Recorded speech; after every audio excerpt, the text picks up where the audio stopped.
காட்டு யானைகள் தாக்கி விவசாயிகள் உயிரிழப்பது தொடர்வதால் சத்தியமங்கலம் கிராம பகுதி மக்கள் அச்சத்தில் ஆழ்ந்துள்ளனர். சத்தியமங்கலம் புலிகள் காப்பக வனப்பகுதியொட்டியுள்ள கிராமங்களுக்குள் காட்டு யானைகள் புகுந்து விளைபொருட்களை சேதப்படுத்தி வருகின்றன. இதனை தடுக்க முடியாமல் விவசாயிகள் திணறி வருகின்றனர். கடந்த 40 நாட்களில் யானைகள் தாக்கி 4 விவசாயிகள் உயிரிழந்தனர். யானைகளால் ஏற்படும் உயிரிழப்புகளை தடுக்க வனத்துறையினர் தீவிர நடவடிக்கை எடுக்க வேண்டும் என்று பாதிக்கப்பட்ட மக்கள் தெரிவித்துள்ளனர். இந்த ஆண்டு 2015 ஒரு 5 பேர் யானை தாக்கி இறந்திருக்கிறார்கள். ஆனால் தற்பொழுது 2016 சுமார் ஒரு 40-45 நாட்களிலே 4 பேர் யானை தாக்குதலுக்கு பலியாகி இருக்கிறார்கள். இதை உடனடியாக அரசாங்கம் நடவடிக்கை எடுத்து அந்த மனித உயிருக்கு சேதங்களை பாதுகாக்க வேண்டும்.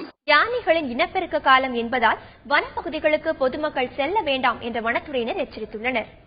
இப்பொழுது இந்த டிசம்பர், ஜனவரி, பிப்ரவரி இந்த 3 மாத காலங்களும் யானைகளுக்கு இனப்பெருக்க காலம்.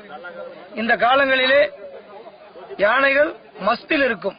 எனவே அது நம்ம போன்ற மனிதர்களை கண்டாலோ இல்ல பிற விலங்குகளை கண்டாலோ அது துன்புறுத்தத்தான் செய்யும்.